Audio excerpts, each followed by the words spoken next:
Muy buenas tardes, días, noches, dependiendo de donde nos estén viendo y escuchando.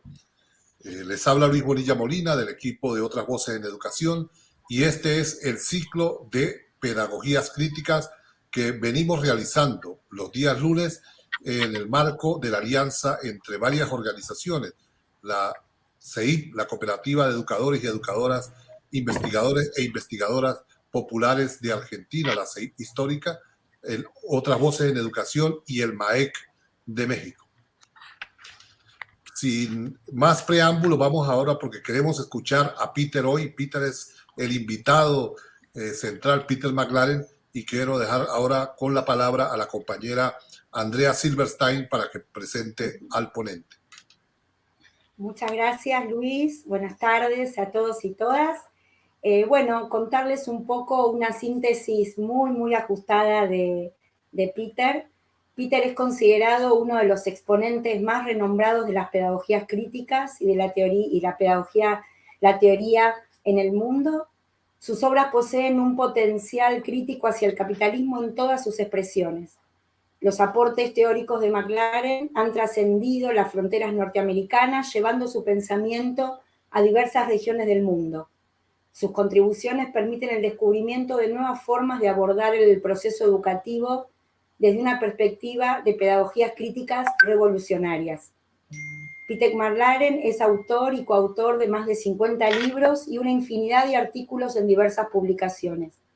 Su libro, La vida en las escuelas, ha sido nombrado como uno de los 2 escritos más significativos a nivel mundial en el campo de la teoría educativa, la política y la práctica. Sus textos han sido traducidos a numerosos idiomas y han inspirado a cientos de educadores y educadoras en América Latina y en el mundo. Peter McLaren es hoy en día uno de los educadores críticos más consistentes en la lucha contra el neoliberalismo en el ámbito intelectual de la izquierda. Bueno, luego de esta presentación, Peter, te dejamos y te escuchamos con mucho placer. Gracias.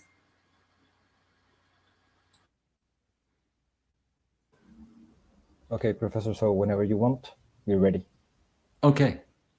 How's my voice, okay? Fantastic. All right, good, thanks. Well, thank you so much, everyone. It's so good to see some of my old friends here, and I'm happy to be with you to speak to you a little bit about the invasion of Ukraine by Russia. It's not a special military operation as Putin would like to describe it, but in fact, it's an invasion. Professor, may I translate this part?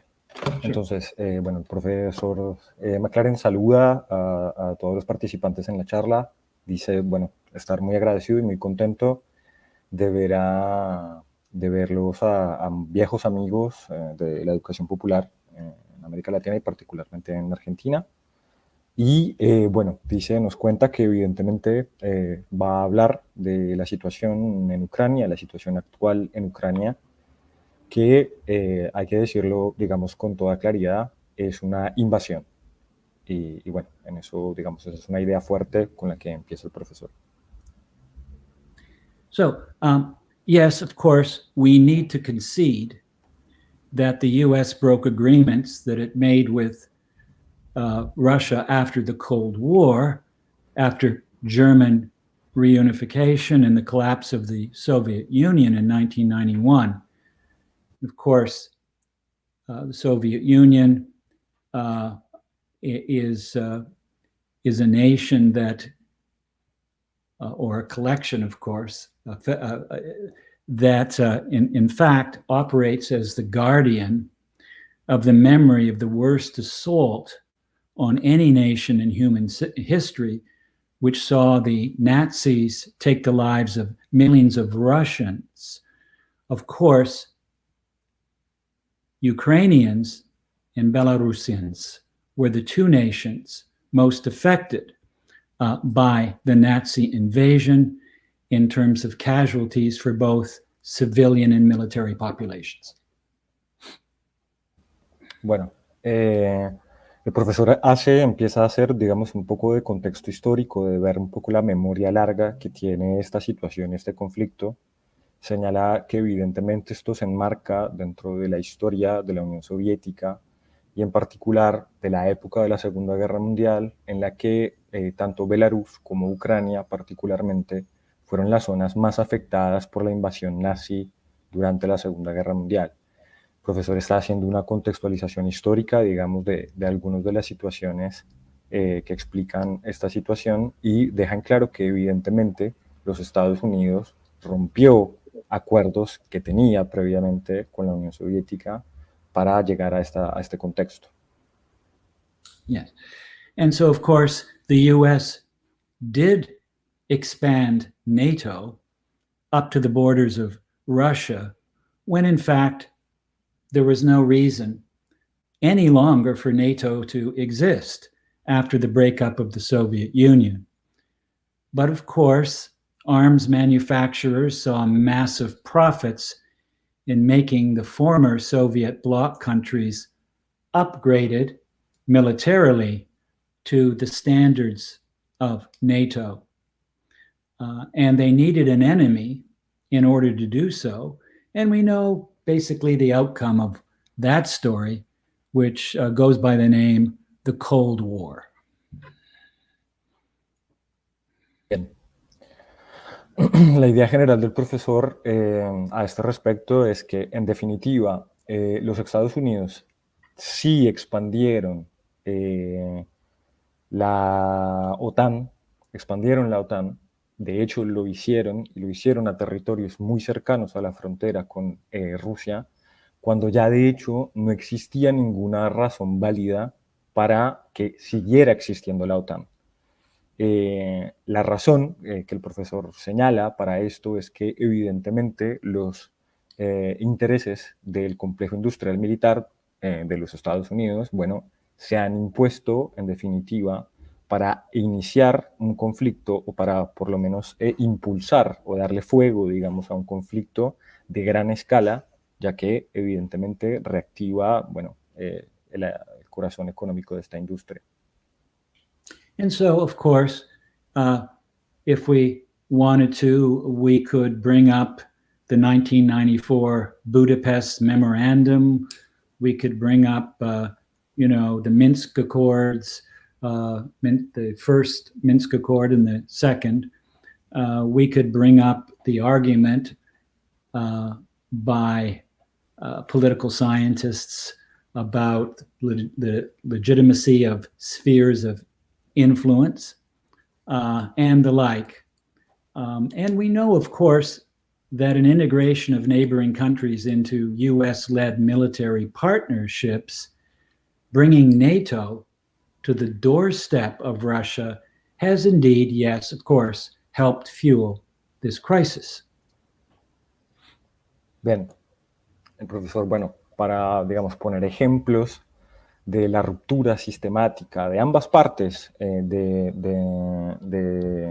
digamos, del reconocimiento de legitimidad que tenían estas esferas de influencia en su momento, tanto de la Unión Soviética como de Occidente y la OTAN, es el olvido o ruptura del memorándum de Budapest de 1994, que había fijado algunos de estos límites o líneas rojas, los acuerdos de Minsk, que son bastante recientes y de los que se ha comentado bastantes medios de comunicación, que es, bueno, los acuerdos que se habían establecido después de la invasión a Crimea. Y,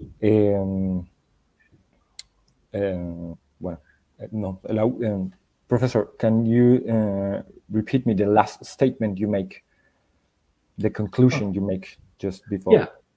Yeah. There was we can understand that an integration of neighboring countries into this U.S.-led, basically partnership, we could call it, bringing NATO to the doorstep of Russia. We know that, yes, this is, of course, has helped lay the groundwork for this war. Okay, thank you.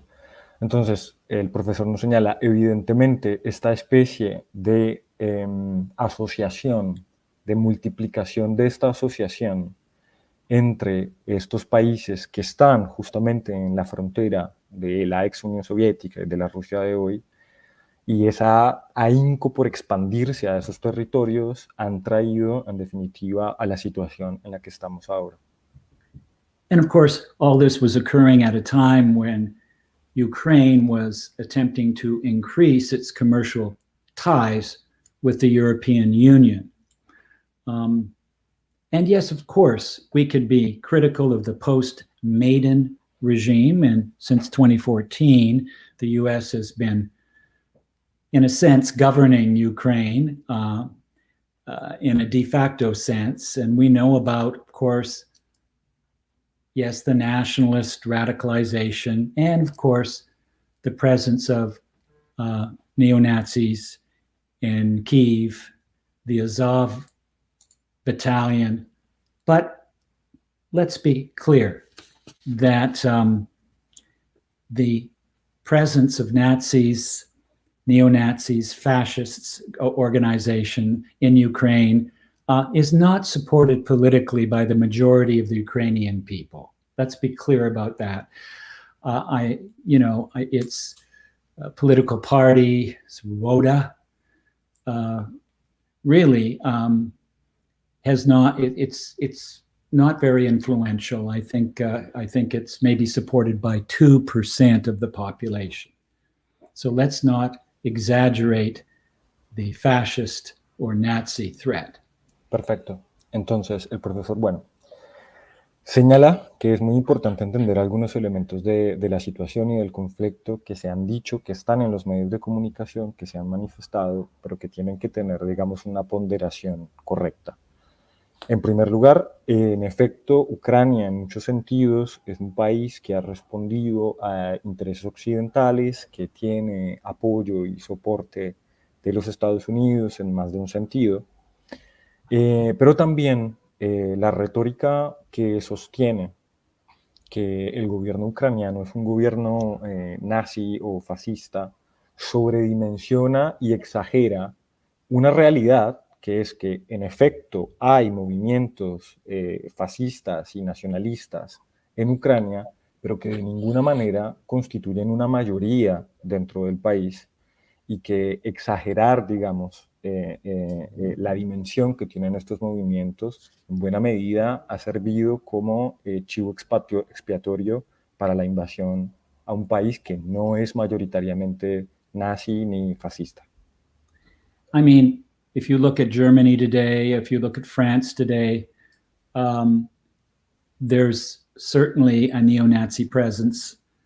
In the US today, there's a growing fascist presence that became very clear in the presidency of Donald Trump. We have right-wing neo-fascist militias, armed militias. We know what happened with the attempted overthrow of the Biden presidency by Trump's forces in January the 6th.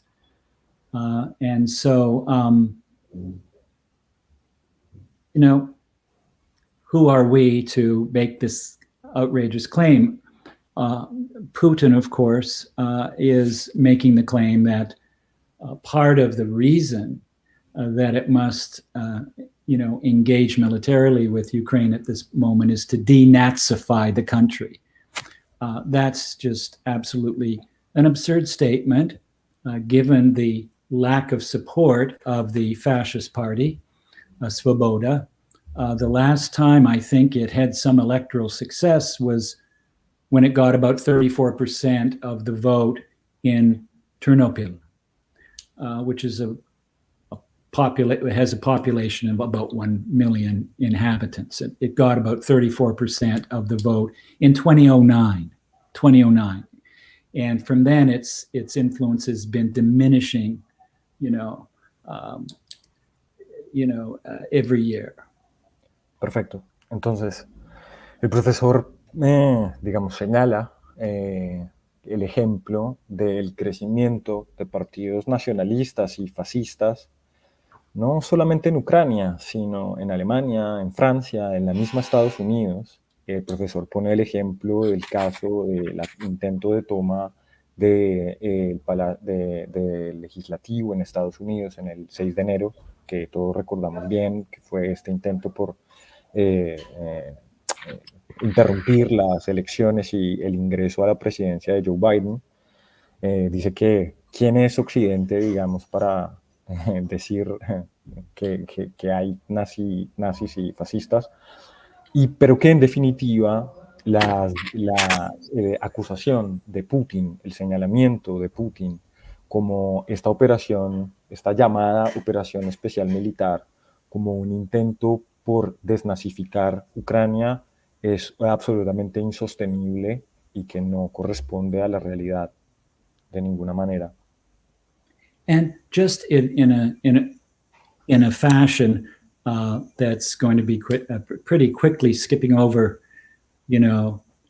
history. We have to basically look back to, say, 1932, when Stalin created this massive famine in Ukraine. And of course,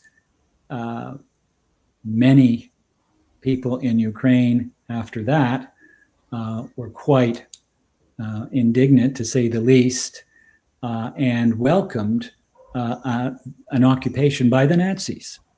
Claro. Right? El profesor, un poco más, digamos, explicando en elementos históricos que se avienen a explicar un poco este contexto y también a explicar sobre todo las retóricas que me parece que se están manejando de parte y parte, dice, bueno, evidentemente, por ejemplo, hay un precedente concreto y fuerte que es las masivas hambrunas a las que sometió Stalin al pueblo ucraniano, que hicieron que, llegada a la situación de la invasión nazi de Ucrania, muchos ucranianos efectivamente apoyaran al nazismo en su momento, que eso evidentemente está, pero que no representa necesariamente el presente ni la totalidad de la forma de pensar o de la opinión pública y política en Ucrania. Antes de que el profe hiciera esta introducción, yo no llegué a traducir todo lo que había señalado antes. Él pone el ejemplo de las elecciones, de unas elecciones precedentes muy cercanas en Ucrania, en las que este partido de ultraderecha ucraniano, Sloboda, creo que dijo el profesor que se llamaba el partido, tuvo efectivamente un porcentaje de votantes, pero que fue muy menor, de forma que no hay que sobredimensionar el elemento ultraderechista y nazi en Ucrania. Creo que está muy claro el profe en ese sentido, de que esta retórica tiene que ser analizada de manera cuidadosa y no asumirla como una realidad en absoluto. And of course, the Nazis went on to slaughter 1.5 million Ukrainian Jews and non-Jews as well. And of course, this was horrible because there was cooperation among the Ukrainian fascists during this time. Again, we're talking about World War II. And of course, for those of us that have, had relatives that fought, like my father and my uncle in World War II, these are memories that most people that were involved in World War II, have held on to. We know that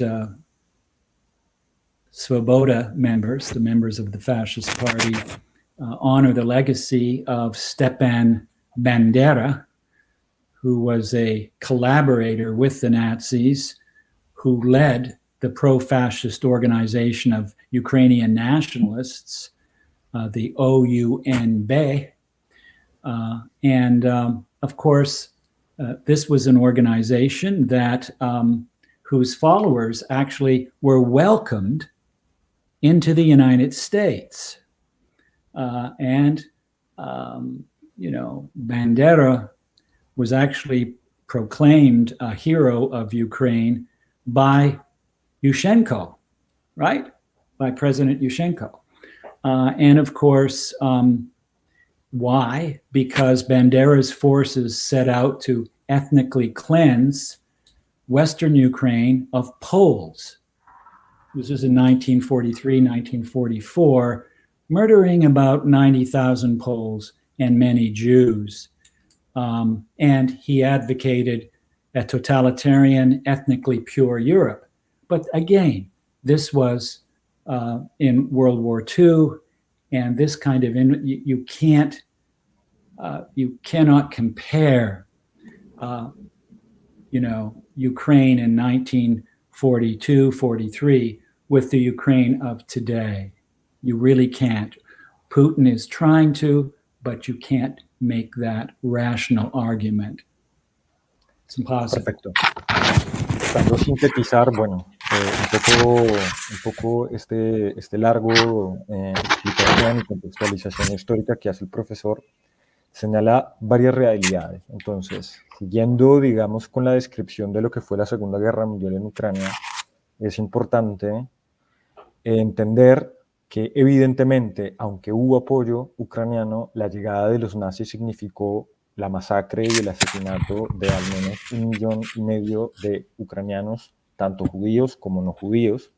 Esto, por supuesto, dejó una memoria histórica muy fuerte, muy pesada, especialmente en las personas que, como señalaba el profesor, dentro de su familia, se peleó en contra del nazismo en la Segunda Guerra Mundial, con lo cual utilizar este argumento, por supuesto, apela a algo emocional fuerte que convoca, digamos, y que evidentemente Putin sobredimensiona de una forma oportunista. El profesor, por ejemplo, explica el caso de Stepan Bandera, que fue un líder ucraniano colaboracionista con los nazis, que fue famoso y que de hecho hoy en día las organizaciones de ultraderecha, que por otro lado fueron recibidas en los Estados Unidos por también organizaciones de ultraderecha dentro de los Estados Unidos, llevaban la insignia, la efigie de Bandera como una reivindicación de un personaje que intentó realizar una limpieza étnica, particularmente en el oeste de Ucrania, que tenía y tiene un porcentaje importante de ucraniano-polacos, y que, bueno, fue evidentemente un intento por hacer un Estado totalitario étnicamente unificado de lo ucraniano, sí, siguiendo un poco con la contextualización que hace el profe, pero de nuevo, que esto fue en los años 40, de ninguna manera representa la situación de la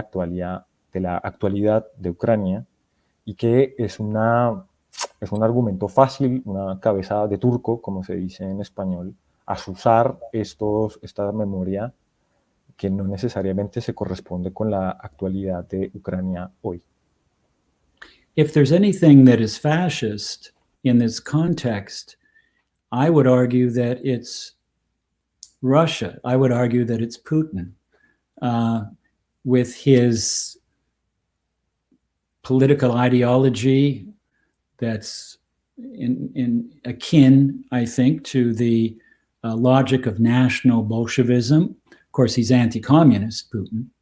An attraction to the ideas of Nazi political theorist Carl Schmitt. We can talk also at some point later on about Alexander Dugin, who's the sort of the court philosopher currently of Putin. And of course, Russia's radical nationalism is replete or filled with a virulent anti-Semitism, the logic of ethnic purification, and of course, a campaign against gays and lesbians. And so, this marks Putin's regime more than it does, Ukraine.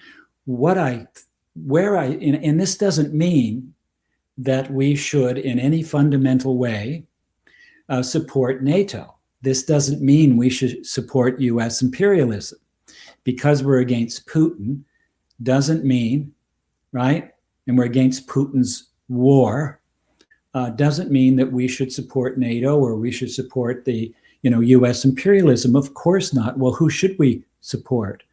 Who do we admire in this context? We admire Ukraine's citizen activists, teachers, trade unionists, socialists, fighting an oligarch-financed political parties, and of course, activists that are striving for a multi-ethnic solidarity. Those are the groups I think we should support. Unfortunately, these activists have two choices, right? They've got the choices of, Russian imperialism and US imperialism. They're sort of caught between. The US, of course, supported by the, International Monetary Fund style austerity programs that they want to bring, the US wants to bring to the Ukraine people. So there's a lot we can criticize about the Ukrainian government, but that doesn't mean we should, support NATO, or we should support, the European Union. No, I'm not saying that. What I am saying is that we must denounce Putin's imperialist invasion of Ukraine as illegal and barbaric. Putin chose this war.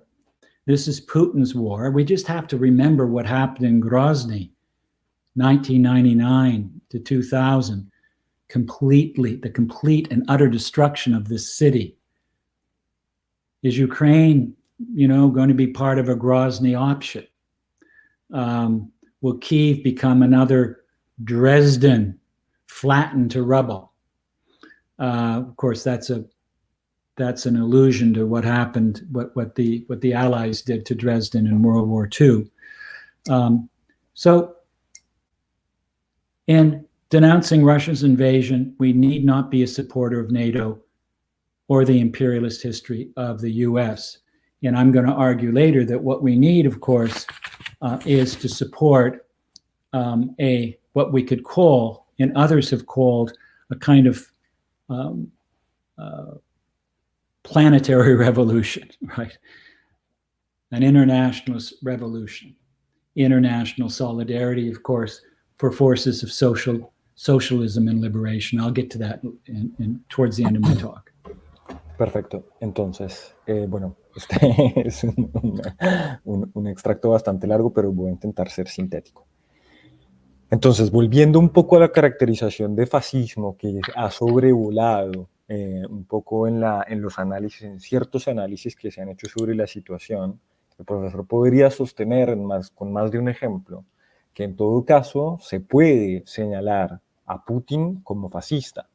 Y pone ejemplos muy concretos. El profesor señala, por ejemplo, la cercanía que tiene Putin con este famoso ideólogo contemporáneo de Rusia, Alexander Dugin, que ha hecho esta especie de mezcla entre nacionalismo radical ruso y algunos de los elementos totalitarios del bolchevismo, que está lleno de antisemitismo, que está dotado con esta lógica de purificación étnica del país.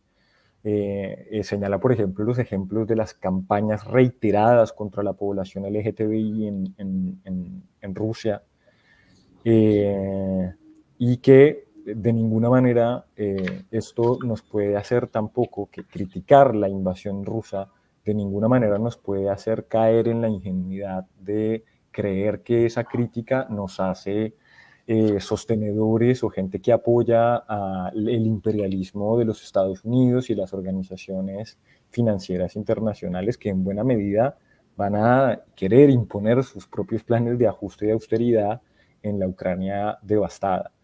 Me parece que la idea fundamental que están intentando sostener el profesor y a la que vamos a llegar eventualmente a lo largo de la charla es que hay que ser capaces de denunciar, por un lado, la invasión ilegal, bárbara de Putin, que por otro lado le recuerda mucho a esta intervención brutal que hizo Putin en 1999, recién estrenado como presidente de la Federación Rusa, en la guerra chechena, que devastó por completo la ciudad de Grozny, en Chechenia, o comparable, para poner otro ejemplo histórico, a lo que hicieron los aliados, que es un caso poco estudiado, porque por supuesto fue parte de los aliados en la Segunda Guerra Mundial, de la ciudad alemana de Dresden, que no era un objetivo militar en sí mismo y que fue completamente devastada. Entonces, me parece la idea fundamental que el profesor va a intentar sostener es que, en definitiva, los militantes, las organizaciones educativas, si tenemos que apoyar algo, es a la resistencia civil de las organizaciones obreras ucranianas, de los socialistas ucranianos, que se han visto en el medio de dos imperialismos distintos, pero que la perspectiva y en todo caso nuestra lucha debería ser encaminada a una revolución internacional, una revolución claramente socialista internacional, y no tener que decantarnos por uno u otro imperialismo. Creo que eso es un poco el corazón del profesor, de la idea del profesor, y que quiere desarrollar a continuación. Yeah, and if you want to look into this a little bit more, one could see the influence, and I mentioned earlier, Dugin, and I could also mention not only Alexander Dugin as profound, as I guess a kind of Rasputin figure. I see Dugin is kind of Putin's Rasputin, or court philosopher. We could look at the affinity of Putin's vision with that of Ivan Ilyin.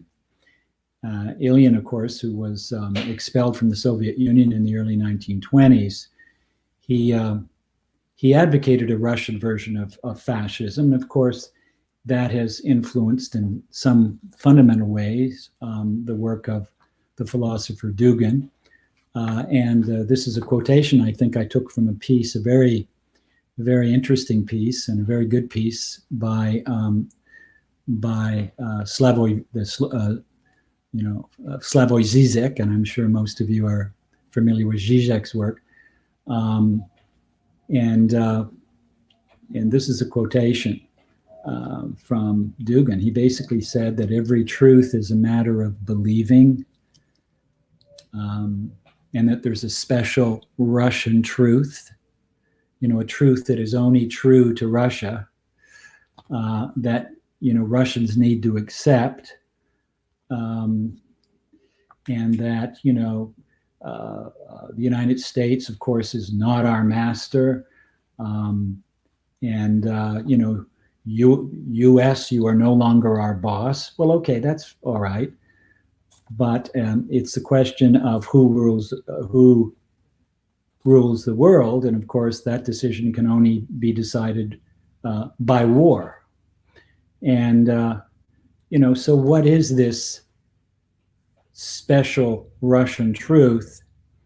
What about the people of Syria? What about the people of Ukraine? Can they also choose their own truth? Or are they just a battlefield for would-be world rulers? So, as Zizek pointed out, the idea that each way of life has its own truth is what makes Putin attracted to former US President Donald Trump, who, of course, has praised Putin as being a genius and a strong leader. And of course, and this is why Trump is attracted to, Hungary's Viktor Orbán and Brazil's Jair Bolsonaro. I mean, this helps to account for a great deal. Yeah. Okay. Bien, esto va a ser un poquito más difícil de traducir, pero voy a hacer mi mejor esfuerzo. Entonces, vuelve el profesor un poco sobre esta figura de Alexander Dugin, que en más de un sentido le recuerda un poco a Rasputín, digamos, a una especie de Rasputín contemporáneo, una especie de figura gris de poder detrás del poder, como una especie de filósofo de la corte. Pone otros ejemplos, el profesor habla de Ivan Ilyin, que fue expulsado de la Unión Soviética en los años 30, que le recuerda un poco a esta combinación de nacionalismo radical ruso. Y trae, digamos, para pensar un poco sobre esta situación, una cita de Slavoj Žižek, que, bueno, que es un filósofo bien conocido y contemporáneo, que a este respecto dice, toda verdad es un tema de creencia, es decir, si hay algo como una verdad especial sobre Rusia, evidentemente solo va a ser concretamente verdad para Rusia. A ver, el profesor señala, evidentemente no sé, en parte de esta verdad, de este estatuto de verdad, digamos, de esta afirmación de verdad, por supuesto está el hecho de que Estados Unidos no es el maestro, pero evidentemente lo que está en juego no es la legitimidad, sino que se trata de un choque digamos, de poder real, de imposición sobre el mundo, que pasa, por supuesto, por las posibilidades de aplicar la fuerza a hacer la guerra, y que evidentemente se está resolviendo en esa dimensión. Pero entonces Žižek y el profesor un poco intentaba recoger la idea de Žižek, pero entonces, ¿qué significa? Que otros pueblos, por ejemplo, que Siria, por ejemplo, que vivió una guerra durante los últimos años, una guerra atroz, no puede hacer una afirmación y sostenerse, o sea, sostener su verdad de la misma forma, porque evidentemente no está militarizado. Entonces el profesor dice, este tipo de afirmaciones nacionalistas de una verdad auténtica para cada país, para cada identidad del país, ha hecho que, por ejemplo, haya un entendimiento entre personajes como Putin, Orbán en Hungría, Bolsonaro en Brasil y, bueno, el mismo Donald Trump en los Estados Unidos. And I would also echo Zizek, his insight that this notion of a Russian truth, it goes back to sort of Samuel Huntington from Harvard, the war of civilization, this civilization, Western civilization, against, other civilizations. And that, Western civilization is the only true, civilization that needs to be defended. This notion of Russian truth is really a convenient myth to justify Putin's invasion, military criminal invasion of Ukraine. Now, it's interesting because Zizek mentions that it's not enough to defend Europe. And I would say it's not enough to defend the West. That's not what I think the struggle should be about. It's simply to persuade countries that the options available in the West are better options that can be provided, say, by China, or that can be provided, say, by Russia.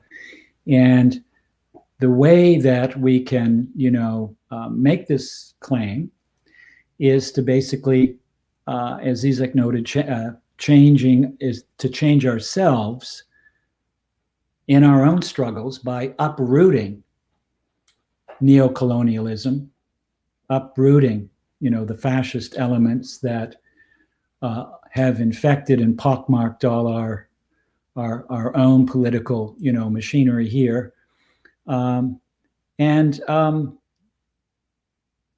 That is the struggle. I talked about the struggle that's necessary, that I think only the kind of revolutionary struggle that can become international is a struggle that can really make a difference. Because if we don't make it an international struggle, right, for socialism, if we don't make it an international struggle for liberation against capitalist exploitation, and for the kind of humanism that Marx stood for.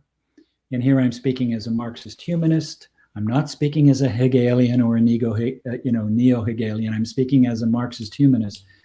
That we need fundamentally to be part of a larger socialist internationalism and making those kinds of connections with each other. And that's a long struggle. and it's a struggle that we won't see won in our lifetimes, but we can make this struggle our own, and it'll get stronger, hopefully, as time goes on. But that's, of course, not an assurance, right? That's no guarantee. Political struggle, revolutionary struggle has no guarantees. I'll stop there, and then I'll continue. Bien. Vamos, de nuevo, quiero hacer justicia a las palabras del profesor y ser lo más claro posible. Entonces, en definitiva, este incordio, digamos, de tener que elegir entre estos dos bandos en este conflicto, en definitiva, resalta que no se trata de escoger uno u otro camino. El profesor no acepta esa dicotomía. Digamos, el profesor ahí, por ejemplo, señala un poco que esta forma de pensar es la que alimentó en su momento a Samuel Huntington con el famoso libro de Samuel Huntington de Choque de Civilizaciones, en la que según él se impondría una lucha plurisecular entre Occidente y Oriente como dos civilizaciones que chocan y que están naturalmente en pugna.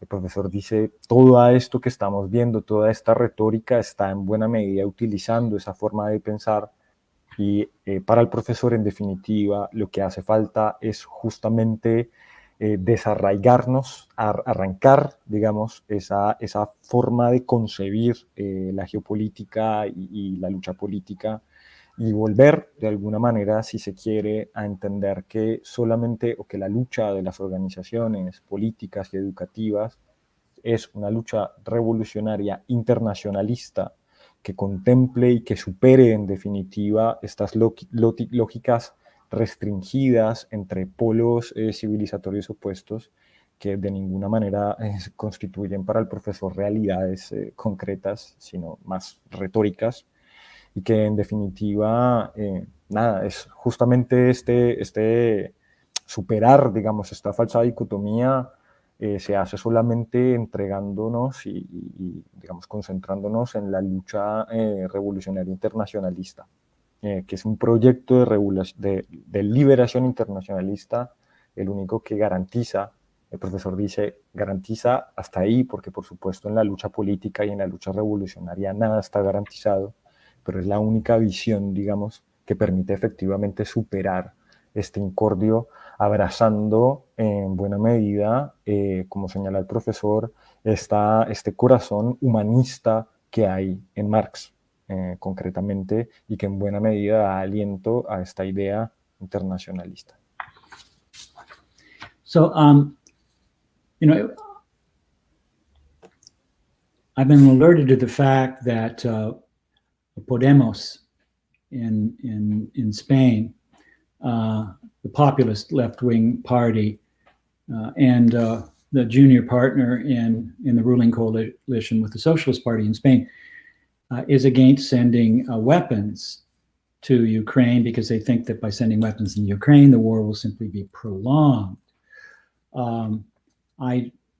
If in fact that is their policy today, I would certainly disagree with it. I think that I am in favor of arming Ukraine against the Russian invasion, and I'm also for, of course, I'm not for a no-fly zone, because that is certainly mutually assured destruction in the form of nuclear war.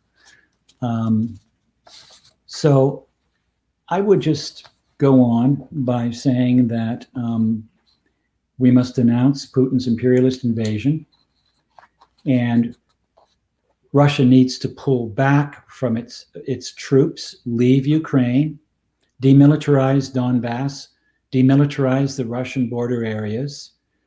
I would like to see Ukraine designated a neutral country. And Zelensky actually came out, I think it was today or yesterday, saying that, in fact, he would certainly consider neutrality or having Ukraine, take a position of neutrality. But of course, he would he would want this to be passed through a referendum that would involve the citizens of Ukraine. But he's not averse to that as a way of getting the Russian troops out of Ukraine. But he also mentioned that it would be pretty impossible to expect to be able to push all of the Russian troops out of Ukraine, and so it's very likely that that Russia has other plans, certainly for the Donbass area, for the Russian-speaking enclaves, probably for the port city of Mariupol and all of this. But the U.S. must not play this war in a way that seeks advantages only for itself, its manufacturers,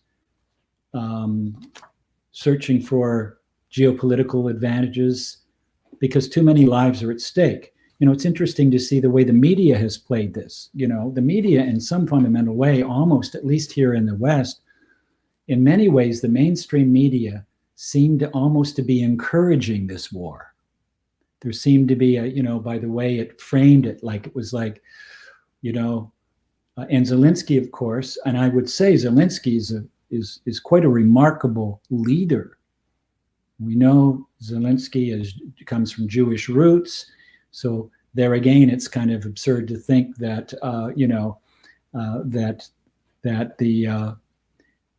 Ukraine is run by Nazis, especially when you consider the president with Jewish roots. But of course, and Zelensky has been he's been likened to Winston Churchill in terms of his wartime leadership. But look. The Zelensky government, in some ways, was, in many ways, was very neoliberal, and I would certainly challenge some of the proposals that Zelensky had put forward to make it. One of them was to make it easier for bosses to fire their workers, and so there's a lot to criticize about the politics of Zelensky. But I think that one has to, in a fundamental sense, admire the way he has led his country in resisting the occupation by Russia.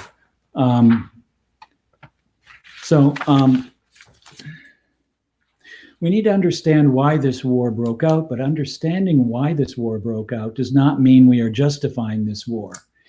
In a way where watching perhaps the first TikTok war, a war that's being viewed overwhelmingly through social media. We're looking at this war as it's being played out in Twitter space and Facebook. So in a sense, some people are calling this the first internet war. Some people are calling it the beginning of World War III. And we have to, in some way, understand the relationship between how this war is playing out and the power of social media that's being felt to a greater extent than, of course, in any previous war in history. We have to look at the virtual experiences of people being fed to the public through streaming, which we're doing right now, through high quality video, through tweets, retweets, and massive online platforms. So we know that more people are using the internet than ever before, and there's a growing popularity of non-news sources. And there's a greater way for the victims to control the narrative. But there's also problems with the social media as well. I've had videos done of me, for instance, this is a few years ago, just fake interviews with me in Russian. So so that's another story. But we have to look at the potentialities for advancing a socialist alternative through social media, and also also the restrictions and the dangers that are involved. I better stop. Bien, sí. Yes, it's going to be long to translate all this. Ok, entonces, volviendo un poco, el profesor, por ejemplo, está en este punto lo que intentó hacer es una especie de paneo por las distintas posiciones y los distintos análisis que se han hecho alrededor de este conflicto. Entonces, el profesor ponía el ejemplo del caso de, como él los nombró, el populismo de izquierda en España, Podemos, que se opuso a la idea original del pleno del gobierno español, dirigido por el Partido Socialista, de enviar armas para la defensa de Ucrania. El profesor señala concretamente, lo dice con claridad, que él estaría en desacuerdo con eso, porque en definitiva hay que posibilitar la defensa de Ucrania contra la invasión rusa. Esto, por supuesto, limitándose a todo lo que pueda, en efecto, ser un arma defensiva, ya que otro tipo de involucramiento, otro tipo de armamento significaría, bueno, el paso a un proceso de utilización de armas de destrucción masiva, lo que sería una absoluta irresponsabilidad. La visión general que tiene el profesor o la solución posible que ve el profesor a la situación es que, en definitiva, Rusia tendría que desmilitarizar las zonas invadidas del Donbass. Ucrania tendría que declararse neutral, claramente neutral, frente a cualquiera de los dos polos, digamos, tanto de la esfera de influencia rusa como de la OTAN y de la esfera de influencia norteamericana, y que, por supuesto, esto tiene que ser algo que se apruebe por referendo, que interpele y que sea una decisión soberana de los ciudadanos de Ucrania. Cosa que hace pocos días el mismo Zelensky se manifestó de acuerdo con una solución de ese estilo. El profesor evidentemente cree que hay muchas complejidades y muchos inconvenientes para poder realizar esto. No cree que esto se dé tal cual, porque especialmente el tema de la absoluta salida de las tropas rusas, él cree que probablemente haya una especie de solución intermedia, que no salgan de toda Ucrania, sino especialmente de la zona del Donbass, tanto de Donetsk como de Lugansk. Y bueno, dice que es interesante entender la otra dimensión que ha tenido este conflicto, que es el de la esfera de los medios de comunicación, que, dicen el profesor, parecieran estar alentando a la guerra, digamos, como no solamente son una esfera que refleja lo que está pasando o que nos cuenta lo que está pasando, sino que de alguna manera, y especialmente obviamente los mass media, parecieran estar alentando la guerra. Creo que esto es una idea fundamental de la intervención del profesor. El profesor valora a Zelensky como un líder importante, de mérito, en la medida en que está haciendo frente, digamos, a una invasión de este calibre, más allá de que el profesor, por supuesto, tiene diferencias políticas claras con Zelensky. Para el profesor, y algunas de las medidas que ha tomado Zelensky en concreto son de inspiración claramente neoliberal. No está de acuerdo plenamente con Zelensky, pero señala, es encomiable de todas formas la forma, digamos, en la que ha liderado la defensa de Ucrania contra la invasión rusa. El profesor dice, y creo que esta es una frase que me parece importante para resaltar, que entender por qué se dio esta guerra no significa de ninguna manera justificarla. Estamos evidentemente en una guerra con unas características, o mejor dicho, con un efecto muy particular, en un contexto muy especial. Es la guerra del TikTok. Es la primera guerra, dice el profesor, de Internet. Es una forma de valorarlo. Otros, por ejemplo, han dicho que puede ser efectivamente el principio de una tercera guerra mundial. Más allá de esas consideraciones, lo que quiere hacer entender el profesor es que hay que tener en cuenta y valorar bien específicamente el efecto que está teniendo las redes sociales en esta especie de experiencia hiperreal, virtual, digamos, de este conflicto. Señaló el profesor, si no lo entendí mal, que de hecho es tan impresionante el efecto que tiene, esto no lo entendí, pero se lo podemos preguntar después al profesor, y es que parece que existen videos hechos desde Rusia con entrevistas falsas a que le han hecho al profesor, que si quieren nos puede contar, pero digo, a lo que va el profesor es como notar, ver, digamos, la importancia que tiene este aparato de comunicación que tienen las redes sociales, que tienen una enorme potencialidad, pero también, evidentemente, muchísimos riesgos. Well, some people think that, the truth is coming out of RT TV, right?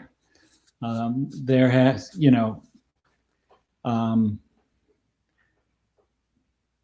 there have been some really good programs that Russian TV, RT TV, has been funding, and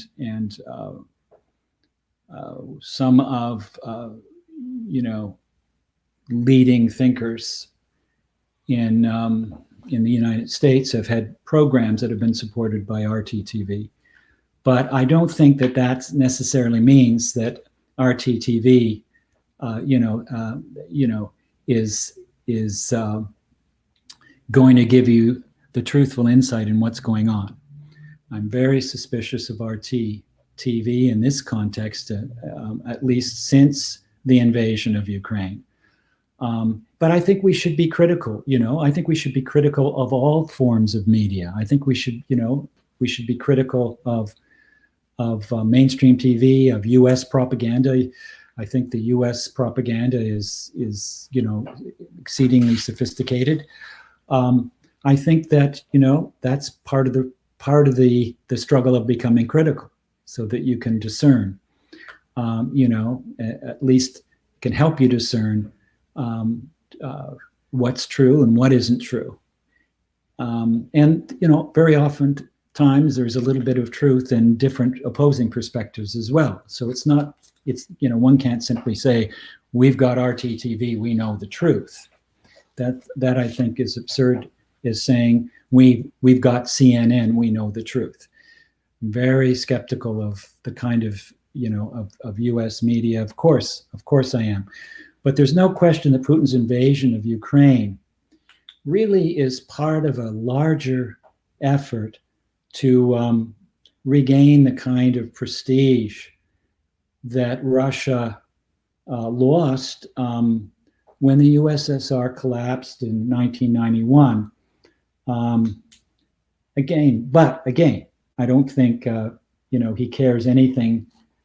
Putin cares anything about the ideology of the old Soviet Union, because he's shown himself to be a pretty powerful anti-communist. But he is, and I'm quoting now from a wonderful Marxist theorist here, Peter Hudis, who has made some, I think, very interesting commentary on the invasion of Ukraine. He is, Putin is what Lenin called a great Russian chauvinist. If you look at what Putin has said in his talks, he's referred to the collapse of the USSR as the collapse of historical Russia. He sees the former Soviet Union as historical Russia. But everybody knows, as Peter Hudis has pointed out, that 40% of the populace of the USSR was not Russian. So what did he mean by that? He meant that the collapse of the USSR represented a setback for Russian nationalist imperialist domination. And I believe that Peter's right, that Putin is now determined to reverse this, that this is his ambition. And he's probably not going to stop at bringing Ukraine, to its knees. He's already occupied Belarus, thanks to Lukashenko's decision to serve, as his minion after he was threatened with a massive pro-democracy movement last year. And we know the story behind that. And now that Russian troops, they're permanently stationed, as Peter mentioned, in Belarus, means now that Russia has a common border with Lithuania. And this is it hasn't had a common border with Lithuania since 1939, when the Hitler-Stalin Pact handed over Lithuania to the USSR.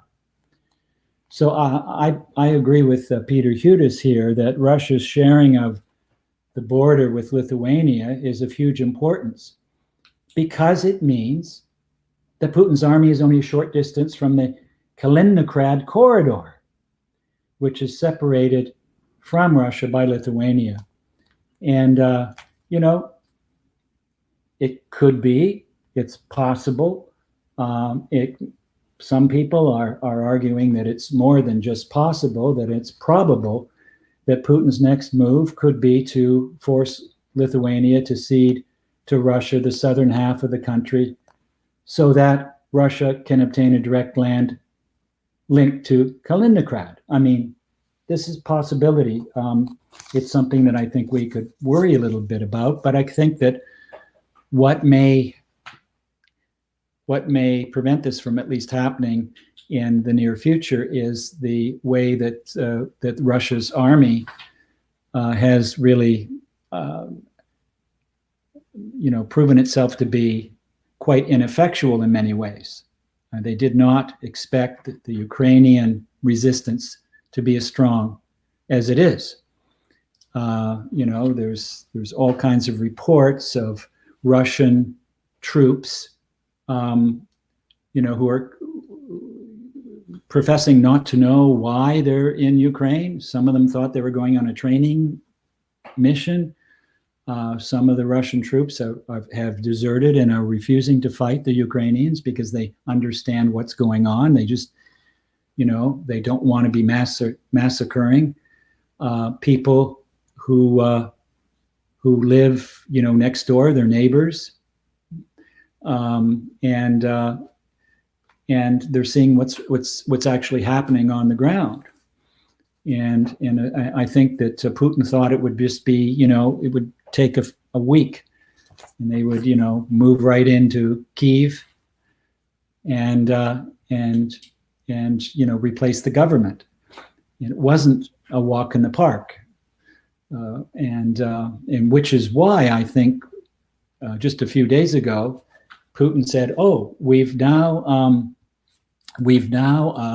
attained our goal for the first half of our, special military mission, and now we're going to concentrate in Donbass area." Now, if in fact there have been,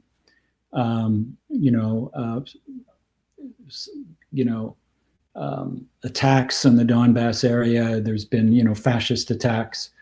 That's not a good thing. That needs to be investigated as well. So, but I think that Putin's imperial ambitions are as clear as day, and I think what motivates him, and this has been a commentary by Peter Hudis and others, is a hatred of democracy. I think that this is very clear. And we've seen, of course, the failures of democracy. I think it's still a better option than the sort of nationalist Russian sort of empire. I think that democracy is a much better option, as porous and as weak as it is. But I don't think that, fascism is the answer. This is sort of a similar thing we get with Donald Trump as well, this notion. And of course, during the pandemic, this is, the weakness of democracy has been very prevalent, during the pandemic. I mean, it's been very clear, the systemic racism that's involved, et cetera, et cetera.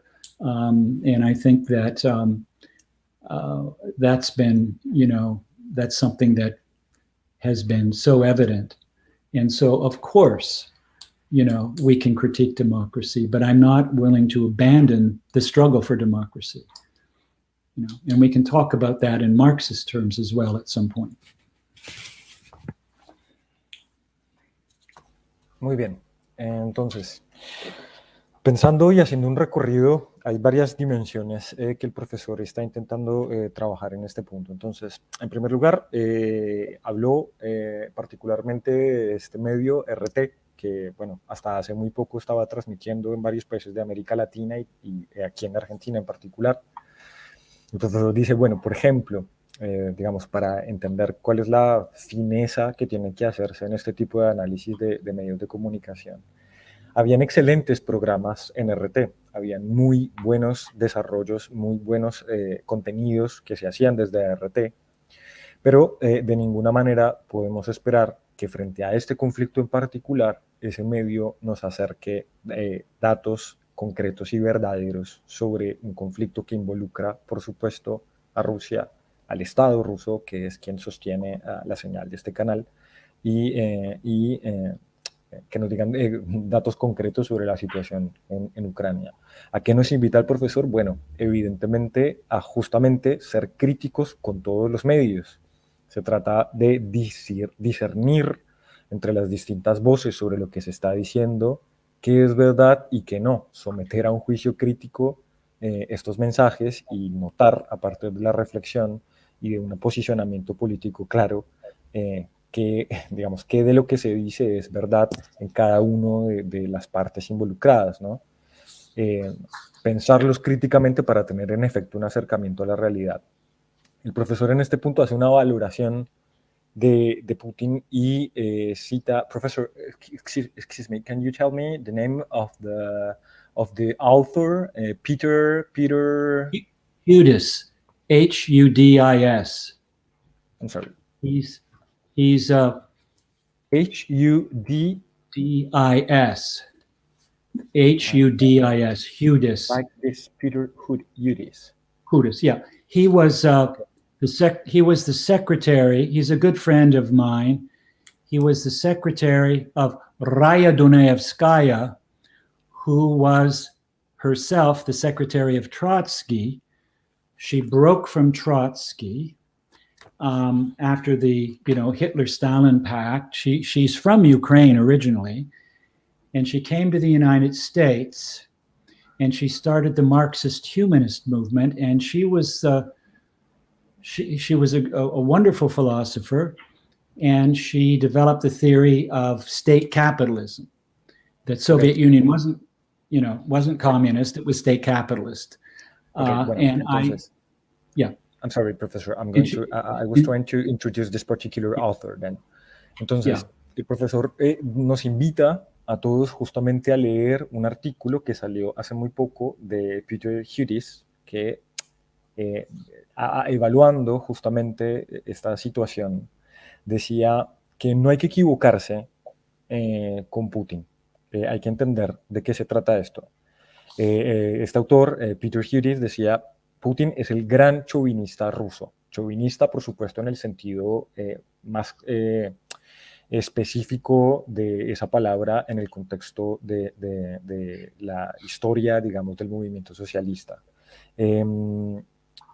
Putin de ninguna manera está reivindicando a la Unión Soviética. Putin es un anticomunista y en este sentido hay que ser claro, digamos. Lo que Putin ha dicho en particular sobre, por ejemplo, la caída de la Unión Soviética, lo que Putin añora o señala de una manera nostálgica de la caída de la Unión Soviética, era la hegemonía rusa imperial sobre un enorme territorio. Lo que extraña a Putin es en realidad el imperialismo nacionalista ruso y eso es lo que él encarna, digamos. Para efecto de esto, para este punto, el profesor señalaba, por ejemplo, que él sí cree que en definitiva la ambición de Putin es recomponer, digamos, esta esfera de influencia de forma militar. Y él pone el ejemplo de que es algo que ha pasado relativamente desapercibido en los medios de comunicación, que es lo que sucedió en Bielorrusia con Lukashenko, este líder que en más de un sentido es títere, digamos, del Kremlin, y que en buena medida ha hecho que Belarus a este punto tenga de facto una ocupación militar rusa, cosa que es muy importante estar pendiente porque las apuestas, digamos, las apuestas siguientes, lo que podría seguir, digamos, en esta expansión de Rusia, es terminar de cerrar el corredor de Kaliningrado, que es justamente esta zona de la Rusia actual que está relativamente separada, ya que Belarus tiene fronteras justamente con Lituania. Entonces, dice eso, el profesor sí cree que hay que estar atento, digamos, a que esto es un escenario probable de confrontación a continuación.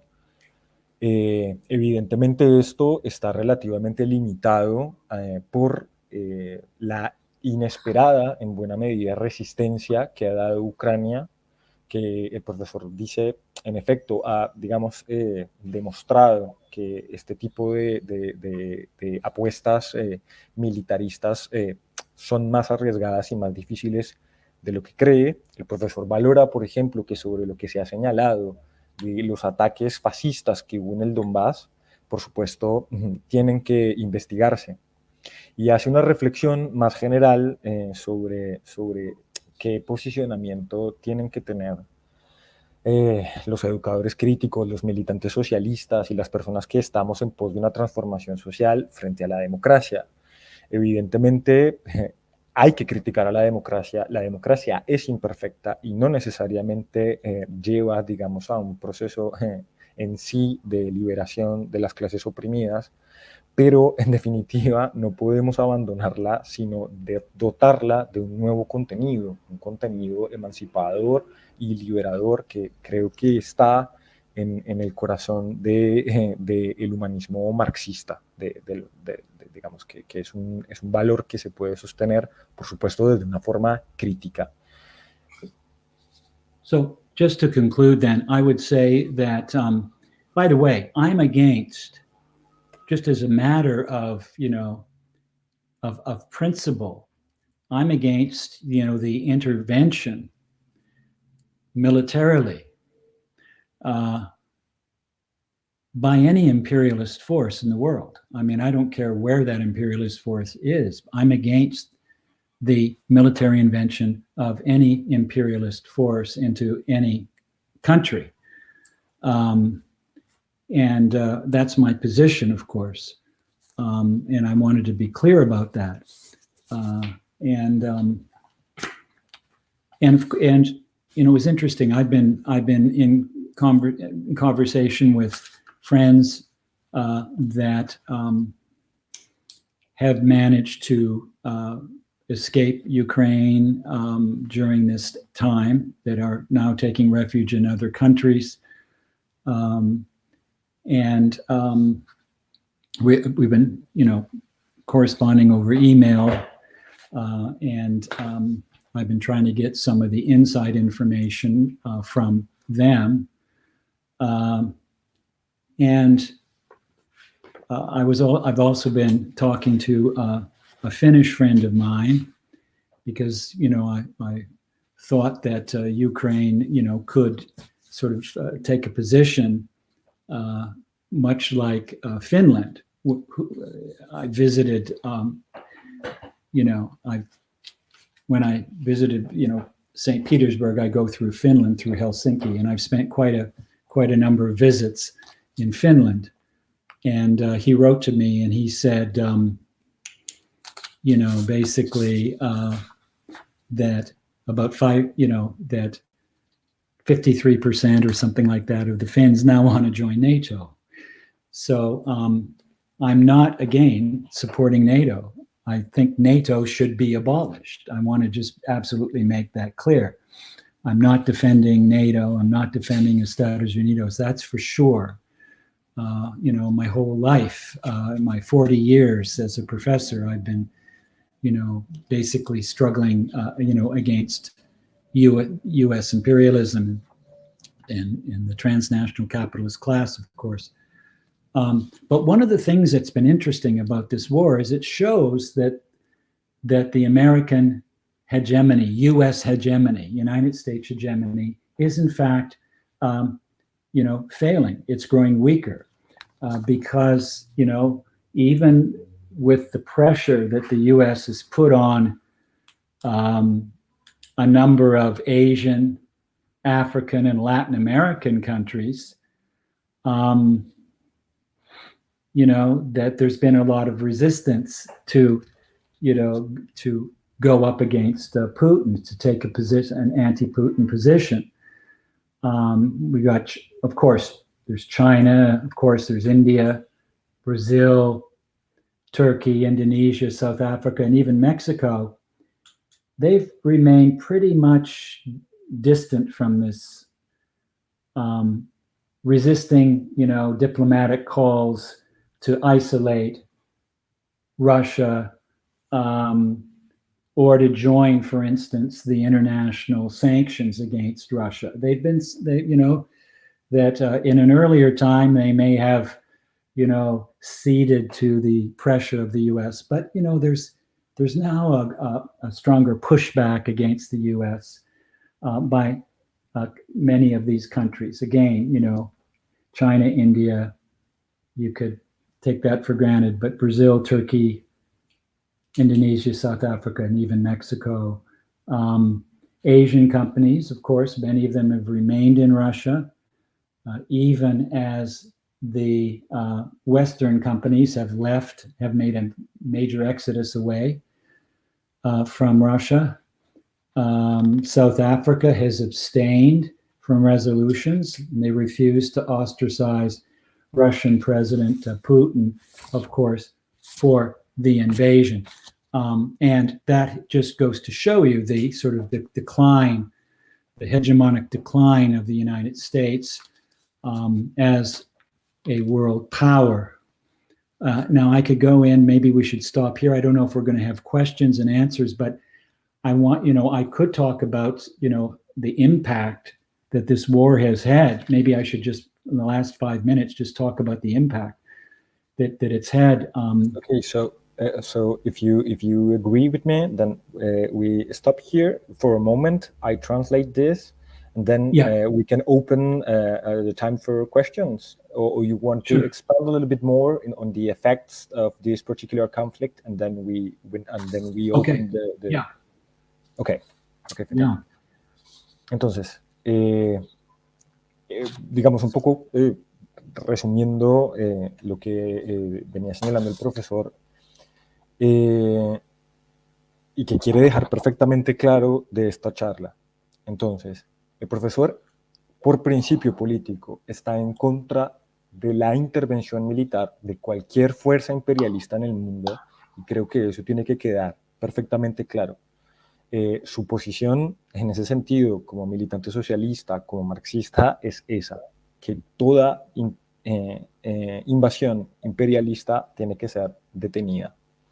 El profesor señala que de hecho estuvo conversando con amigos, con personas conocidas que lograron escapar de Ucrania en los últimos días y que tomaron refugio en estos lugares, y particularmente con una amiga suyo, finlandés, que por supuesto está muy cerca de la zona de conflicto, que le marcaba con algo de preocupación cómo Finlandia, que fue un país que históricamente, durante incluso los momentos más álgidos de la Guerra Fría, se mantuvo neutral. Bueno, hoy en día en Finlandia, cerca de un 33% de la población, según algunas encuestas que se han hecho recientemente, habría un 33% de la población dispuesta o digamos, pensando en que sería conveniente para Finlandia ingresar a la OTAN. El profesor dice, y en ese sentido me parece es absolutamente claro, que su posición es que la OTAN tiene que ser abolida por completo, que su existencia en buena medida ha sido lo que ha llevado, entre otras cosas, y obviamente las pretensiones imperiales de Rusia, pero la existencia de la OTAN ha sido en buena medida la que nos ha traído a esta situación, y que lo que se trata, por supuesto, es de denunciar el capitalismo y todas sus herramientas geopolíticas, incluida la misma OTAN. En este punto, lo que en últimas puede ser más interesante para el profesor de este conflicto es que este conflicto está demostrando de una forma muy palpable, muy clara, que la hegemonía norteamericana está disminuida y debilitada,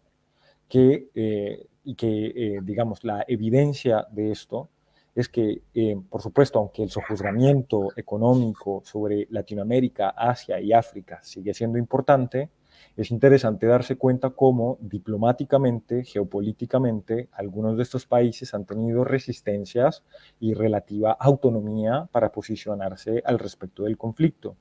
El profesor pone los casos concretos de Brasil, Sudáfrica, la India, que en buena medida se han resistido a aislar completamente, aislar diplomáticamente a Rusia. Para el profesor, esta es una evidencia clara de este declive hegemónico de los Estados Unidos. Y ahora el profe quería hacer una breve síntesis de los efectos que está teniendo en concreto el conflicto de Rusia y Ucrania a nivel mundial. And so I just want to reiterate for people that have, are familiar with my work, and that I absolutely agree with Noam Chomsky that the US is the greatest terrorist nation in the world. There's no question about that. One only has to look at the relationship that the US has with America Latina, for instance, and when just, I mean, almost every country you can think of. I'm thinking of Chile, Argentina, Mexico, El Salvador, Colombia, Nicaragua, Venezuela. I mean, the list goes on and on. The US has toppled regimes, freely elected regimes. It has, but just look at Iraq, just look at Vietnam, just look at Afghanistan. I mean, the US has very little moral credibility. And so I'm not asking anyone to side with US imperialism by any means. That's not my purpose in my critique of the invasion of Ukraine by Russia. I'm attempting right now to show the weakening hegemon known as the United States. It used to be the world's great superpower. We're talking about dynamics which will affect Russia, China. China, I've spent a long time in many visits in China. We even have a critical pedagogy institute now in China. I don't know what's happening to it right at the present moment, but we've got China, Russia, and Estados Unidos. So we've got, we need a trilateral commission in terms of what's going to happen with nuclear weapons. I mean, Putin has been bragging about his nuclear arsenal. I mean, that, he's been bragging about it. He said, we've got weapons that, you've never seen in history. I mean, he's basically been bragging about his use of nuclear weapons. I mean, that's just something that he has said. And so in some fundamental way, he's propelling a kind of a new arms race. I would hate to see that when we should be, developing commissions to abolish nuclear armaments. That bomb that dropped in Hiroshima, one dropped in Nagasaki as well at the end of World War II. The bombs now, the nuclear bombs we have, some of them are 1,000 times as strong as the one that dropped on Hiroshima. So we're missing the opportunity now for new arms agreements. I mean, this is really quite a frightening moment in world history right now. But again, I just want to spend just a couple of minutes just talking about the economic effects. Zelensky recently has, made a pitch to Qatar to help, stabilize Europe by increasing its imports of gas.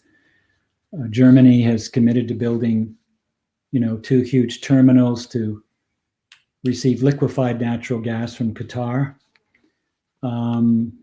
We've got the question of Ukraine's minerals. I mean, there's all kinds of politics, involving Germany and the natural gas and the pipelines and things like that. I think I'll just skip over that just for now, because it will take me too long to go through all of this. But if you take a look at Ukraine, what's its condition in terms of natural gas? Well, it's got about 1.09 trillion cubic meters, which is an incredible amount. Yet, ironically, Ukraine depends on gas imports. And that's because the USSR in its day began extracting gas, momentous scale in Siberia in 1970. But maybe I should skip over this part, but maybe I'll just get to, some of the precious minerals, ores such as iron, titanium, are part of Ukraine's major exports. Iron ore, semi-finished iron, seed oils, which are exported. Those are exported largely to China, Germany, and Italy, Poland, and to Russia. We've got the question of lithium.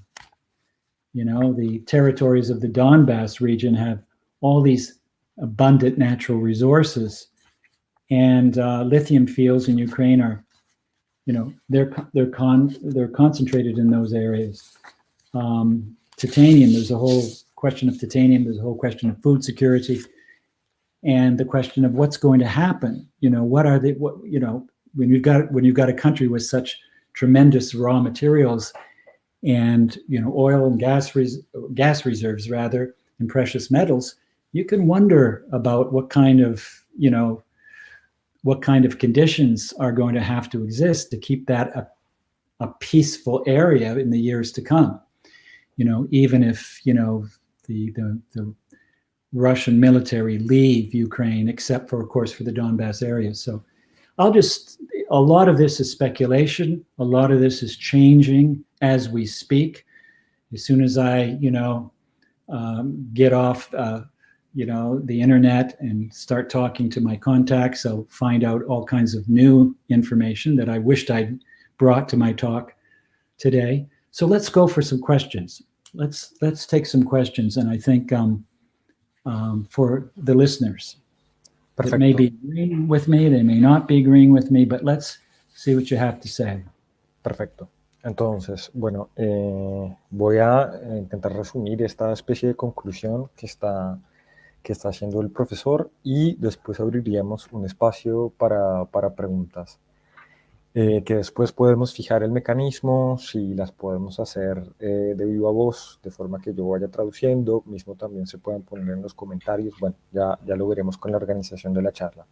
En cualquier caso, el profesor quiere de nuevo dejar muy en clara cuál es su posición. En este sentido, el profesor concuerda plenamente con la valoración que hizo Noam Chomsky en su momento de que Estados Unidos es el mayor terrorista de la historia mundial. Y casi cualquier país de América Latina puede dar testimonio de esto.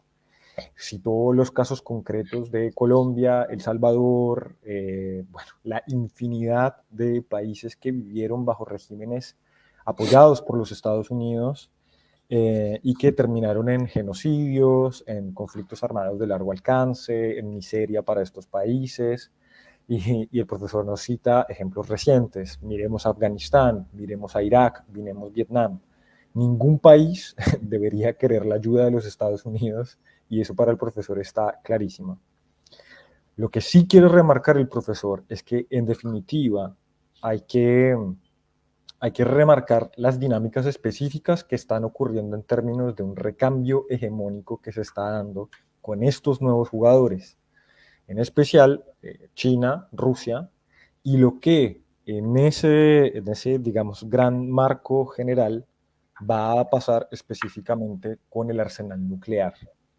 Es aterrador, es realmente preocupante que Putin siga insistiendo en alardear del arsenal nuclear que tiene Rusia, causando que, entre otras cosas, estemos a puertas o ya prácticamente viendo cómo inicia una nueva carrera de armamento en un contexto y en una situación del desarrollo científico-tecnológico en el que el armamento nuclear es varias veces más potente que la bomba de Hiroshima, y que esto, digamos, debería preocuparnos absolutamente a todos.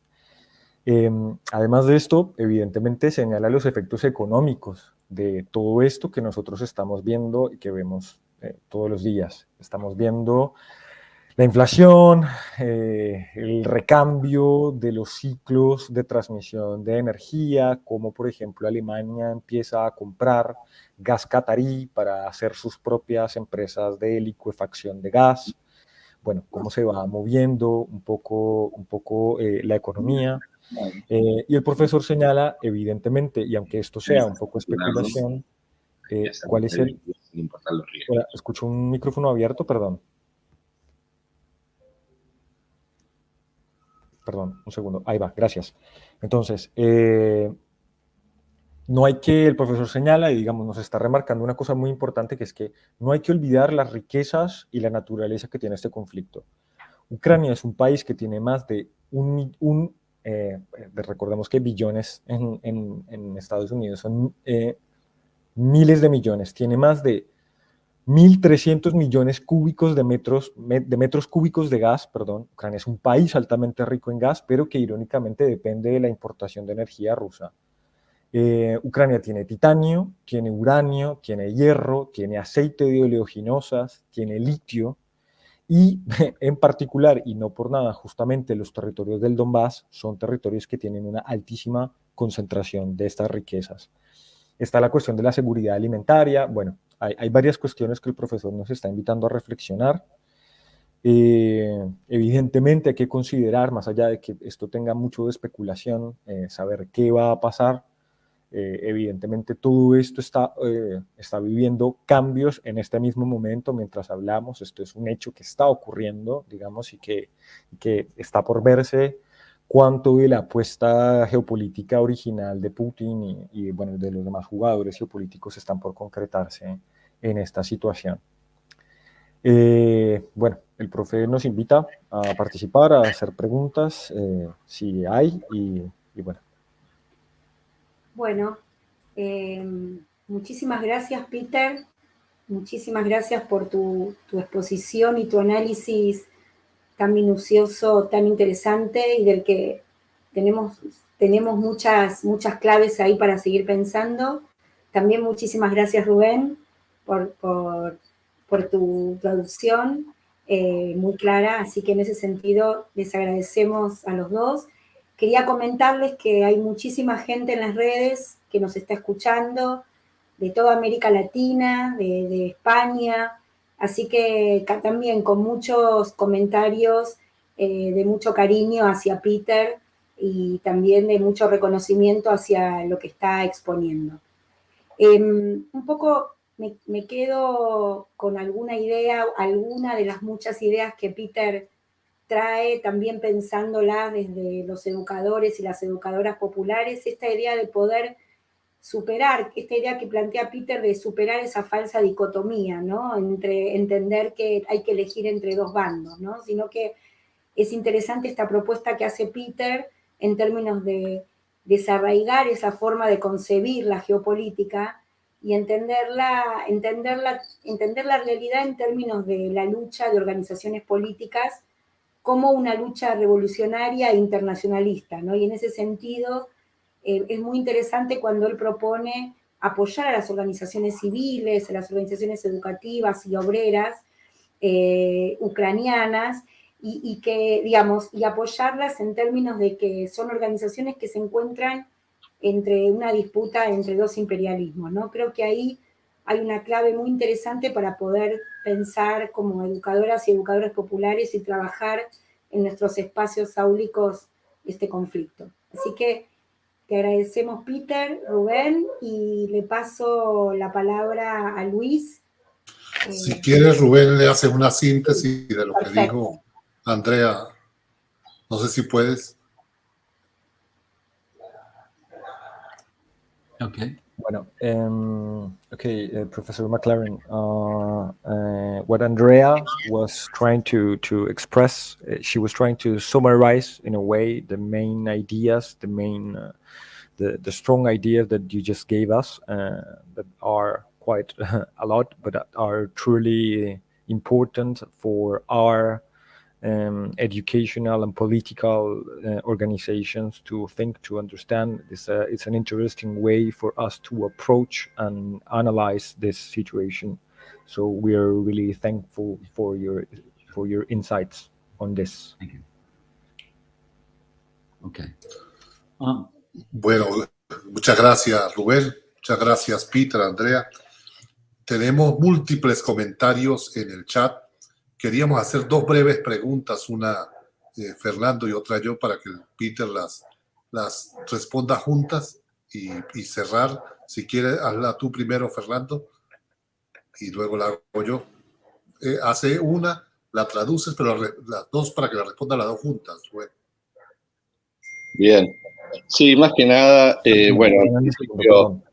Perdón, un momento, Fernando, perdóname un segundito, solamente en aras de organizar, vamos pregunta por pregunta, de forma que el profe pueda agarrar cada una y darnos una respuesta, a no ser que ustedes valoren que las dos preguntas, digamos, pueden responderse de una forma unificada, pero, digamos, en aras de organizar, sí pediría que sea una primera. El tema es por el tiempo también, tratando de que sean perfecto. complementarias. Bueno, listo, entonces en ese caso le traduzco al profe las dos preguntas juntas e intentamos hacer una unificación. Perfecto. Vamos a intentar ahí. Yo en principio me parecía, muy interesante todos los análisis con los acuerdos y los desacuerdos, desde los planteos que podamos tener entre todos, ¿no? Y me parece que lo que unifica también, y lo que decía Peter, es que estamos en contra de cualquier intervención militar, ¿no? Ya de decir, por esencia marxista, digo, de todos. Yo me preguntaba, ¿no? Y escuchando a Peter desde el comienzo, y que me parece que es una categoría muy interesante, que es la memoria histórica, ¿no? En tanto, pensar esa memoria histórica en tanto esclarecimiento de hechos, por así llamarlo, violentos, de dignificación de las voces acalladas, de las víctimas, ¿no? Peter contaba un poco lo que pasaba o lo que pasa en Rusia con los colectivos de LGTBQ+, desde esas, ¿no? Desde esas voces. Entonces me preguntaba también si esa memoria histórica también no sería uno de los vehículos para que podamos construir desde las pedagogías críticas esa revolución socialista de la que habla siempre Peter, ¿no?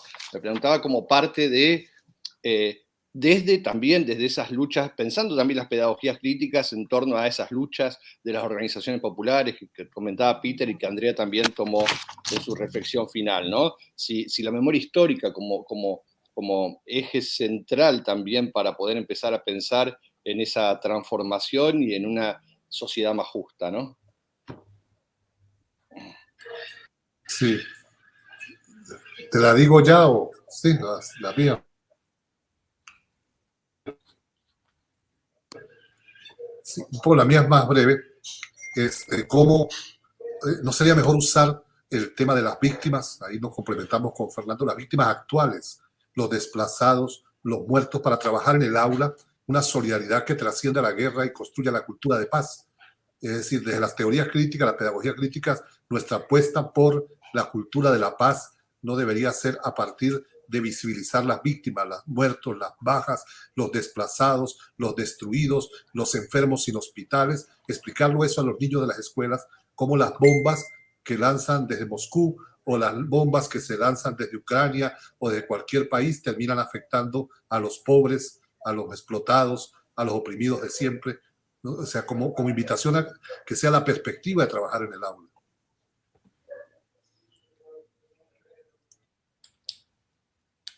Okay, Professor, so we have a couple of questions that maybe you can answer in the same time. They're in a way related. I'm going to translate to you both of them but you can very well see if we can unify them in order to give a single idea, a single answer for this. So Fernando was asking particularly about the place that historical memory has in our schools, in our pedagogical projects. How we can how we can use this historical memory to reivindicate in a way those voices that are always silenced, and what place has this in the new pedagogy, in the critical pedagogy that we are trying to use and to expand here. And Luis was asking me if maybe in order to do so, how we can give the victims of conflict the voice, and how can we bring the voice of victims into the classrooms. How do we do to expand this culture of peace and taking and regarding these victim voices of the conflicts? I don't know if you got the idea. Well, I think if we're going to look at providing individuals and groups with, individual or collective voice, then we're going to have to break through the social amnesia that pervades, right, most educational systems. But I think we have to situate this at this moment, and perhaps I can link it a little bit to this global struggle we're seeing in Ukraine, because what we're seeing now is basically a global attack on democracy, right? We're seeing a global attack on democracy. And because fundamentally, democracy, right, in a fundamental sense, threatens the transnational capitalist elite, threatens them. And bourgeois democracy, is very different from when I'm talking about true democracy. True democracy and bourgeois democracy are very, very different. Bourgeois democracy, political democracy, liberal democracy has to be in a fundamental way transcended. And we have to keep this vision ahead of us, because bourgeois democracy, as opposed to true democracy, bourgeois democracy can't solve the problems of racism, sexism, class exploitation, right? All those things that smother our voice, take away our agency, right? We have to transcend bourgeois democracy by fighting for true democracy. We have to make a distinction between state capitalism, right, and socialism. State capitalism is socialism, right, without democracy, right? State capitalism is socialism without democracy. Take a look at, Russia. Take a look at some of these authoritarian regimes, right? They're state capitalist without democracy, right? There's a global trend, and that trend is very strong in the United States with the Republican Party. The Republican Party is against democracy. That's absolutely against democracy. The United States has one of the weakest democracies of all Western democracies, United States democracy is the weakest, right? Just take a look at, how we don't elect the Supreme Court, rural states, can help. Well, I won't get into all the particulars, but, and so what we have to do is, and this is something that I think is very grounded in Marx, right? Right? We have to transcend bourgeois democracy and struggle for an authentic democracy. We need political democracy because you can make all the changes you want in society, in the capitalist substructures of society, but you won't have democracy if you don't have freedom of expression, freedom to express yourself, freedom to come to voice, what I call freedom to create your own protagonistic agency, freedom of thought, freedom of expression. So socialism, the struggle for socialism doesn't destroy democracy, it extends democracy, right?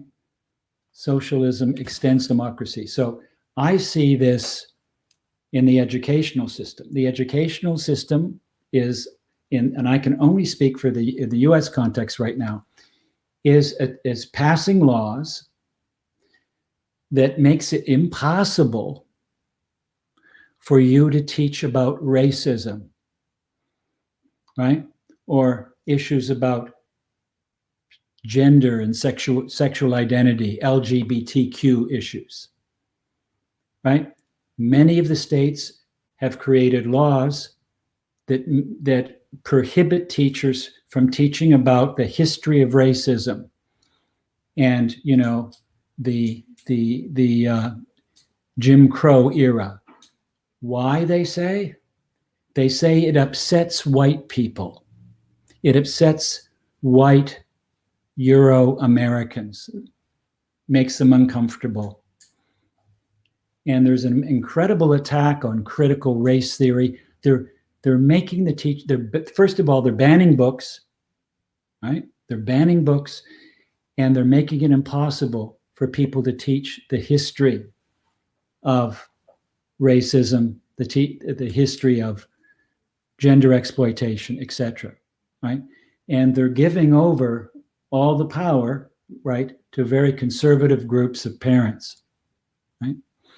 And of course, if Trump gets elected in 2024, critical theory, critical pedagogy, critical race theory already they're punishing teachers.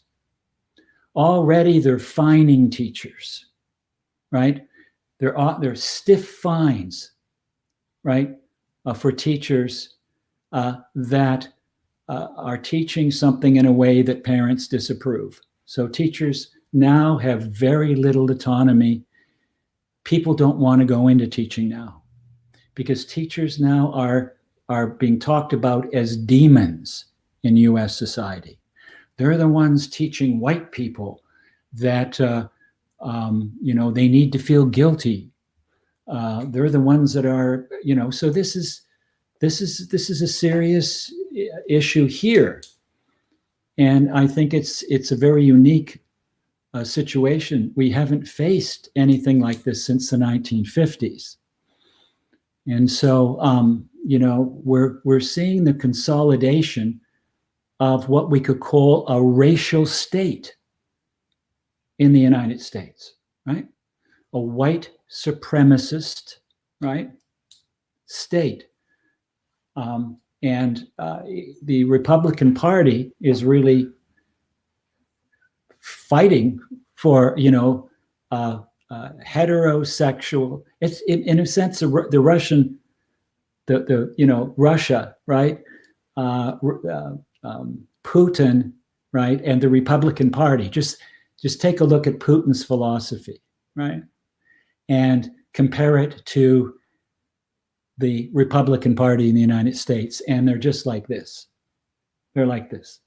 And so I think that that we have to couch our struggle for voice, our struggle and fight for our freedom of expression, to think critically. We have to couch that in these larger frameworks now. And the large framework would be the global attack on democracy worldwide. We can see this everywhere. Just look at all the authoritarian regimes that are popping up. You know, it's Fox News, which is the most watched news station in the United States, right? Is part of this attack on democracy. In the name of democracy, they're attacking democracy. So I think we have to look at this from this perspective. Does that make sense, Ruben? Yeah. Yes, Professor, of course, and I absolutely agree with your insights. Entonces, el profesor intenta, digamos, responder de una manera unificada a estas dos inquietudes. Componer una voz colectiva, o mejor dicho, para componer una voz colectiva que trascienda la amnesia obligatoria que se ha impuesto desde las estructuras dominantes de poder, implica necesariamente generar, y pensando específicamente en el contexto del aula, en el contexto de las pedagogías críticas, es componer y señalar ante nuestros estudiantes que lo que estamos viviendo hoy en día es un ataque global a la democracia. Ahora, el profesor lo que intenta señalar y nos invita a discernir es que la democracia, en un sentido fundamental, amenaza a la élite capitalista transnacional, entendiendo, por supuesto, a democracia en un sentido orgánico y verdadero, porque democracia, esta democracia trascendente que parte del socialismo fundamentalmente, y la democracia burguesa son dos cosas muy distintas. La democracia burguesa no soluciona el machismo, no soluciona el racismo, y en este sentido hay que hacer una clara distinción entre un capitalismo de Estado y un socialismo. ¿Qué dice el profesor? El capitalismo de Estado es un socialismo sin democracia, y es lo que nos invita a pensar. Es algo que se está expandiendo, que nosotros estamos asistiendo a la expansión de estos fenómenos de enormes estados capitalistas antidemocráticos. Los ejemplos son muchos y, por supuesto, el profesor, aunque cita varios, toma a consideración particularmente a los Estados Unidos, que según la valoración del profesor es probablemente la democracia más débil y menos democrática del mundo. Los ejemplos están claros, la elección es una elección indirecta, las Cortes Supremas se eligen a través de una camarilla súper recortada. Bueno, son muchos los elementos que el profesor mencionó en ese sentido. Entonces, la invitación del profesor es retomar en el aula a Marx, en el sentido de trascender la democracia burguesa. Se pueden hacer muchos cambios en la sociedad en el sentido de las condiciones estructurales de esa sociedad, pero no se tiene democracia sin libertad de expresión y sin libertad de crear su propia agencia social en la realidad. En este sentido, el profesor lo que dice es, bueno, el socialismo expande la democracia, y él lo ve específicamente en el sentido de la educación. Está poniendo los casos, y él, por supuesto, parte sobre todo desde la experiencia de los Estados Unidos, en la que estamos viendo cómo hoy en día están pasando leyes estatales en distintos estados de los Estados Unidos que están impidiendo y censurando a los docentes a enseñar sobre el racismo sistémico, sobre el sexismo. Se está directamente prohibiendo en muchos estados la enseñanza de la historia. Se está prohibiendo la publicación de libros a este respecto, y dándole, sobre todo y de una manera muy interesante, mucho poder a organizaciones de padres de familia ultraconservadoras dentro del país. El profe dice, bueno, que probablemente si Trump es reelegido para el siguiente periodo, que hay muchas probabilidades de ello según la valoración del profesor, empezaría definitivamente una persecución y una censura a la pedagogía crítica, a los docentes transformadores, y que esto es pues una cosa que le preocupa. Esto está causando que muchos jóvenes se alejen de la educación, que no quieran estudiar y prepararse para ser educadores, y mucho menos para ser educadores transformadores. Que esto es una cosa que no se veía desde los años 50 y que realmente es algo muy preocupante. Lo que se está proponiendo en Estados Unidos desde estos sectores conservadores es un Estado racializado, supremacista blanco, y que está fundamentalmente que es una lucha fundamentalmente de los republicanos. Los paralelos en este sentido con la ideología y con el impulso de Putin, por ejemplo, son pues bastante paradójicos, pero están a la orden del día. La invitación general del profe es a pelear por nuestra libertad de expresión, por nuestro poder de agencia, por nuestra capacidad para pensar críticamente, extendiendo el análisis dentro del aula a esta idea de amenaza global a la democracia. Curiosamente, atacando a la democracia en nombre de la democracia, bueno, en el caso bien especial de la norteamericana. Eso es un poco lo que señaló el profe. Bueno, muchísimas gracias, Peter. Han sido 2 horas de reflexión con mucha gente conectada, enviando saludos, comentarios. Muchísimas gracias por traernos ese tema de profunda actualidad. Si quieres, me traduces, Rubén.